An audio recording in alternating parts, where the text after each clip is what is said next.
Well, you asked for it. The map is bigger, the sim is longer, and this video has more detail.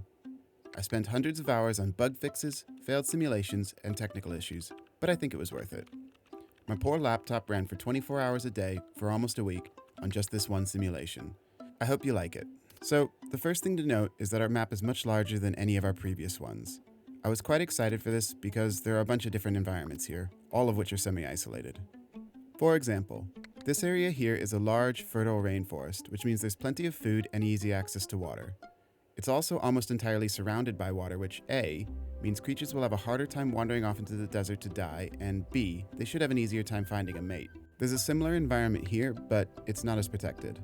There's a few other semi-productive environments around, including these oases, which I was hoping would serve as a form of crossroads. And of course we have this big desert, which splits the map in half. For reference, these are the relative production levels in each environment, although they'll be modified by whatever is going on at a given time. For example, if animals are depositing waste, then this is going to increase production. Alternatively, if they eat all of the food available on a given tile, this is going to slow production down.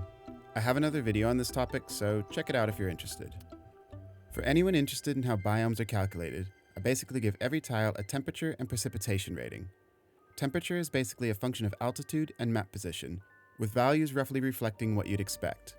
Things get warmer at lower altitudes and near the equator, and colder as you get higher and closer to the poles.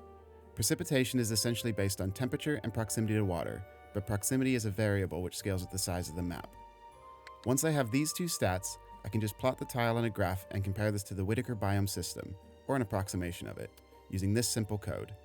I have a plan to make this more accurate, but honestly, we have an environment which looks basically okay, so it's on the back burner for now. One of the big improvements that's been made recently is that diets are much more varied. Previously, we just had two food types, plants and meat, and creatures just allocated some percentage of their diet to each of these.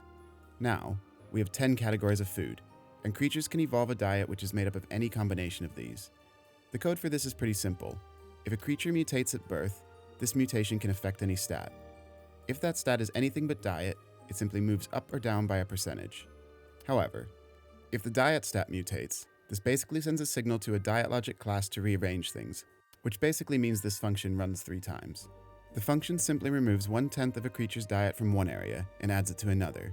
At least, that's what's supposed to happen, but there's a bug in my code, so it's actually moving 1/9 at a time, but oh well.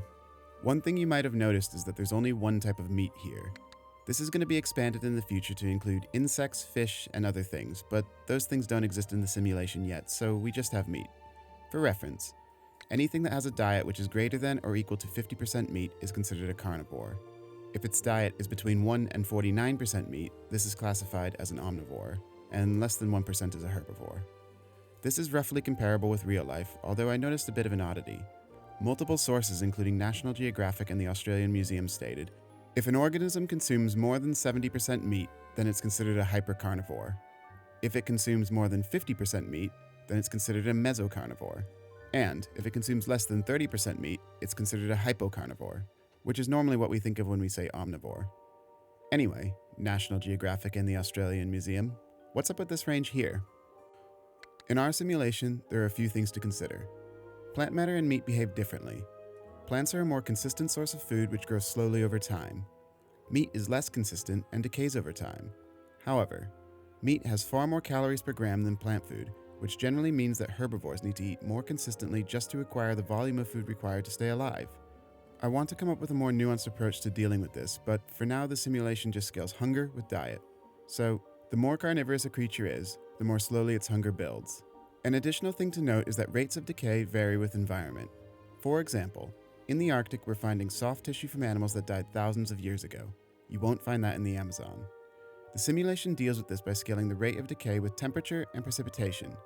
Additionally, environments which are conducive to slowing decay are generally inhospitable for plants, so they should greatly favor carnivorous diets, to the extent they support life at all. A final thing to note is that the mechanics of getting food work a little differently for plant food and meat. For plant food, a creature will check the tile it's currently on for each type of plant, and will then use its corresponding rating to determine whether it's willing to eat that food and how much energy it can derive from that food. For example, if a creature has grass at a rating of 0.5, there's a 50% chance it will try to eat the grass on its current tile. However, it will only be able to derive 50% of the available calories contained in that grass, If that's not enough to fill the creature up, it will try the next type of food and so on until it either fills up or runs out of options. For meat, the willingness and energy calculations are the same. However, predators will take control of whatever they kill, so this is not available to other creatures on the tile. If they have any leftovers, or if a creature just dies from something other than predation, then this becomes scavengeable meat which can be consumed by others. There is currently no concept of intimidation, so the only way to steal a kill is to kill the original predator. Anyway, as you can see, we started with 10 populations of creatures. Often, when I run these simulations, all of the populations will die, so don't expect many to survive. The best odds are always in tropical and enclosed regions, like those we discussed earlier.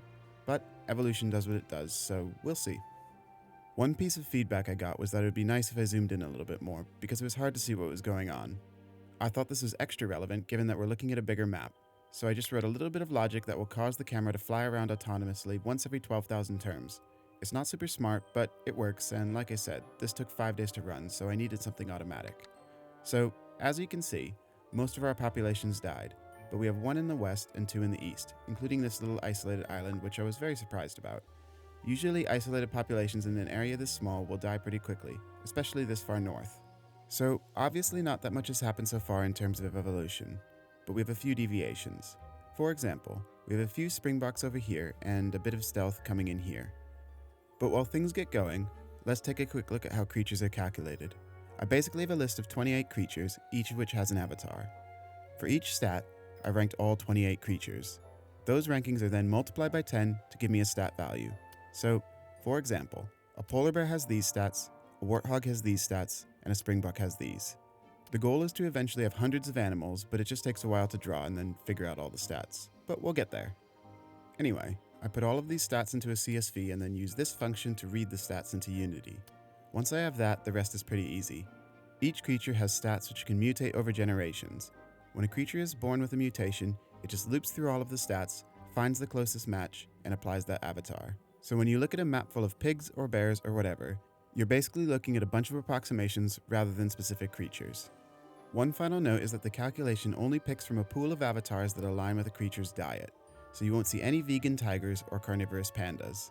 As a side note, I originally had a system of classifying every avatar based on things like real-world weight, top speed, and reproduction cycles, but this got really complicated really fast, and there just isn't a consistent way to classify things like perception or stealth. It's the type of thing I might revisit at some point in the future, but for now, we're sticking with approximations.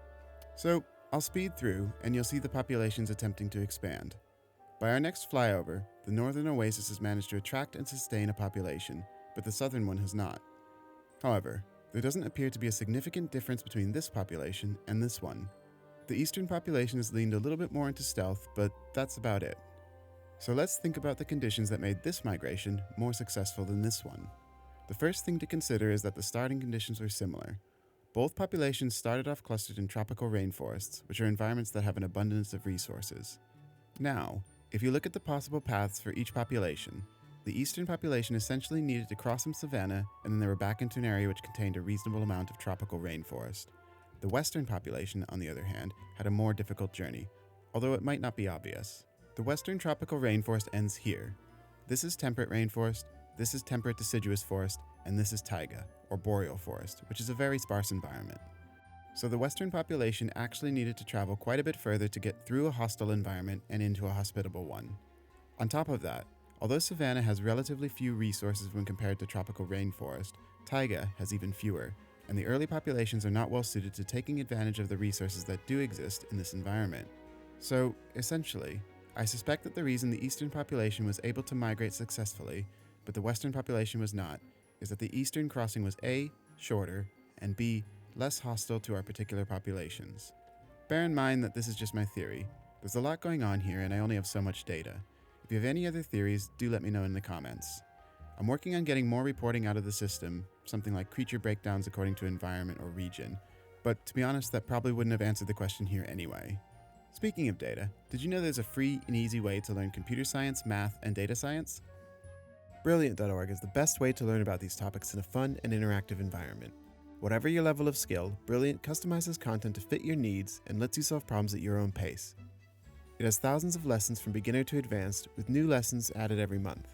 Recent additions include thinking in code and exploring data visually. I'm using Brilliant to brush up on math I haven't studied since high school and to improve my knowledge of neural networks, which hopefully are going to play a part in simulating intelligence for this simulation. Best of all, the lessons come with me and can be completed in just a few minutes whether I'm on a train, waiting in line, or would otherwise be scrolling through social media. To try everything Brilliant has to offer free for a full 30 days, visit www.brilliant.org/8littlebears or click on the link in the description. The first 200 of you will get 20% off Brilliant's annual premium subscription. At 72,000 turns, it may not look like much has changed. The East is continuing to lean into stealth and the West is not, and we basically have a lot of smallish omnivores with pig-like stats. But there's a couple of interesting things going on here. First, we can see what appears to be an example of island gigantism, which I thought was pretty interesting. However, the more interesting thing about this time period is that both major populations have settled on a combination of strategies which are able to coexist.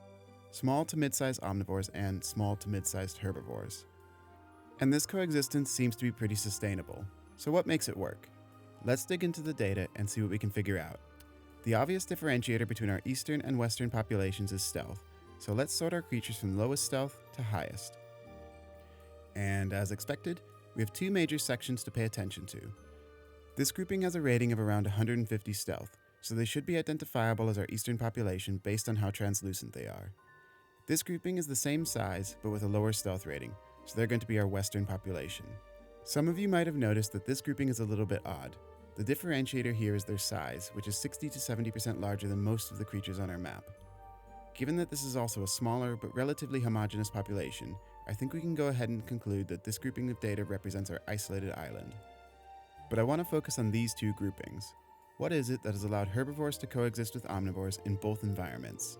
My first thought was that there might be some dietary specialization going on here, which would mean that our herbivores were not directly competing with our omnivores. So let's take a look. In our western population, we actually have two major dietary strategies for herbivores. The first population has an almost equal spread between fruit, grass, leaves, wood, and seeds. The other is focused on leaves, fruit, and grass only, and our eastern population is split between fruit, leaves, seeds, and sap. Now, there might not be an immediately obvious answer here, but remember that we're just observing patterns. In other words, we're operating in a world of likelihoods, not definitive conclusions, kind of like real life. So, if we can't get an answer from our herbivores, let's look at our omnivores, which I think are a bit more telling. In particular, none of our omnivores are super predatory, with the most predatory individuals only reliant on meat for around 30% of their consumption, which of course doesn't need to come from active hunting. This means that our herbivores are unlikely to be hunted into extinction by our omnivores. In other words, I think the primary reason we can observe the coexistence between these two builds has less to do with the viability of either build and more to do with the fact that they are all living in a world without any active predators. But, I don't know. Evolution is weird. What do you think? By turn 108,000, the world is a very different place, although we still have some of the same touch points. But there's one new thing in particular which is noteworthy. Around turn 107,000, our first carnivores emerge, and their stats are pretty interesting. They're smaller, slower, less perceptive, and less stealthy than the average creature, and they have a longer reproduction cycle. Note that these should not be thought of as weaknesses. What it says to me is that this build is optimized primarily for energy efficiency, at least relative to the general population. And this seems to be a pretty good strategy, as there's similar carnivores which pop up several more times during the simulation. But let's turn away from these for a moment, because not long after, at around turn 111,000, another carnivore build arises in our eastern population, and this one has a very different strategy. It's significantly faster, stealthier, and more perceptive than the average creature, and it reproduces quickly. So think about what might happen here. How do you think this build will fare compared to our low-energy carnivores in the West? Pause if you need to, and write a theory in the comments. And subscribe while you're there. It's free and it helps me out. Anyway, are you ready? This build sees an absolutely spectacular rise. However, it's so effective at hunting the fauna in our eastern rainforest that it causes a local extinction event. And all of this happens in the span of around 5,500 turns. I found this pretty interesting for two reasons. First, despite their hunting prowess, our eastern carnivores were actually less reliant on meat than those in the west. Second, this whole scenario sort of underscores a common misunderstanding that people have when they think about evolution. You might have heard people talk about how a tiger could beat a lion, or how wolves have a terrible success rate when hunting, or how humans are the most advanced things evolution could spit out. But none of this matters at all.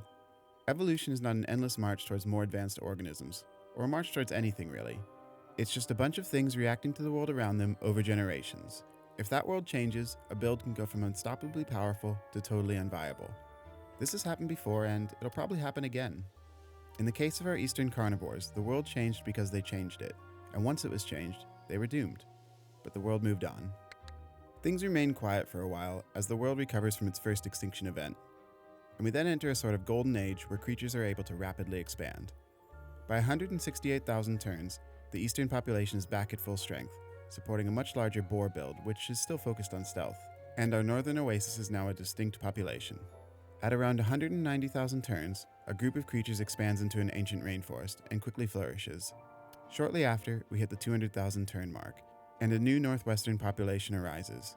The northern oasis has become an ecosystem in itself, with a few different builds managing to coexist, and a small herbivore build which is unique to this region. If we look around the map, we have a few different builds. But I want to spend some time examining the northwestern population because it's incredibly diverse. We have 4 different pig builds, 2 bears, antelope, and deer builds. Now, remember that I don't yet have any reporting that can differentiate populations in the same continent, so let's see what we can observe based on the data we do have. The most prominent build in our northwestern environment is this one, and is most closely aligned with our Red River Hog avatar. This is a larger, slower build than, for example, the Warthog, which is the most popular build on the map. This is possibly to do with the fact that the Northwest is a pretty sparse environment, which favors energy efficiency. It may seem counterintuitive for creatures to go with a larger build for energy efficiency, but this is actually something which has been well observed in nature, and which is essentially just a consequence of math. I won't go into a ton of detail, but it's summed up in Kleiber's law, which is the observation that for the vast majority of animals, the animal's metabolic rate scales to the 3/4 power of the animal's mass. Thus, over the same time span, a cat having a mass 100 times greater than that of a mouse will only consume about 32 times the energy the mouse uses. If you want to read more about this, there's plenty of papers, but basically it just means the relative scaling of metabolic rate compared to mass looks like this, which, luckily, is pretty easy to implement in code. To be clear, when we're talking about metabolic rate, this is not the same thing as total energy burn, which also includes things like activity level. So, anyway, I don't have an absolute answer for why this build is dominant in our northwestern environment, but based on the data we can observe, the most logical conclusion is that the difference in available calories is driving a more energy-efficient build in the north. From here, most of our environment remains pretty stable for a long time, but there are a few things to note. By 245,000 turns, our southern oasis has managed to maintain a population. More interestingly, between 238,000 and 255,000 turns, our northern oasis goes through a bunch of changes. Initially, we have a population of big, powerful omnivore builds which are fairly similar to our eastern population, but without the focus on stealth. Just 6,000 turns later, that population is refocused and now aligns more closely with our northwestern population. 3,000 turns later, they're smaller and more diverse. And just a few thousand turns after that, our population seems to settle on the small to mid-sized omnivore build, which is most closely aligned with our Red River hogs. I was of course wondering why there was so much change in such a short period of time, and one thing I noticed was that creatures around this time seem much more comfortable migrating across less hospitable regions. So it might just be that our northern oasis has become a bit of a hub and is reacting to stimuli from all around it. As an interesting note, I wondered whether the northern oasis might also be partially responsible for the stability of our outer populations over the last 80,000 turns. In other words, was it essentially acting as a buffer zone which shielded our major populations from each other? Anyway, by 264,000 turns we have a very diverse world with nearly 600 builds represented by at least 12 different avatars. And by 276,000 turns, our eastern population is almost devoid of omnivores, and this is the only time in our simulation's history where this is true for a major population. There isn't a lot to take away from this, but I thought it was worth noting for 2 reasons. First, Rabbitland is pretty cool. And second, it shows that there's not necessarily a single best fit for any environment. The ideal strategy will depend on the time and the strategies of those around you. Around 288,000 turns, we see another carnivore build arise in the west. These had pretty similar stats to our first instance of western carnivores, both in absolute terms and relative to the rest of the population. The key differences are that our new carnivores reproduce a little bit more quickly and are a little bit faster than average. That said, they have a similar level of success, maintaining a small presence over the course of 20 to 30,000 turns. They do have an impact on the western omnivore population over that time, but it's not enough to wipe it out, like the first instance of our eastern carnivores. At 300,000 turns, we hit the halfway point through our simulation, so let's have a look at some of the macro trends. Looking at our overall data, we can see that speed was an early winner, and, on average, maintained steady dominance for around 200,000 turns, after which it started to decline in favor of size and perception. Stealth has been our most volatile stat, but on average, it's declined over the first 300,000 turns. Reproduction has been pretty steady, with creatures slightly trending towards faster birth rates on average. Furthermore, if we look at each stat individually, we can see significant variance in all of them, with reproduction being by far the most consistent across our population. This means we're seeing a wide variety of successful strategies in our simulation, which is fun. Now, I'm going to give you a bit of a break from my voice and just show you the diverse world we've built. I thought it was pretty cool, but if you want to skip ahead until I start rambling again, please feel free.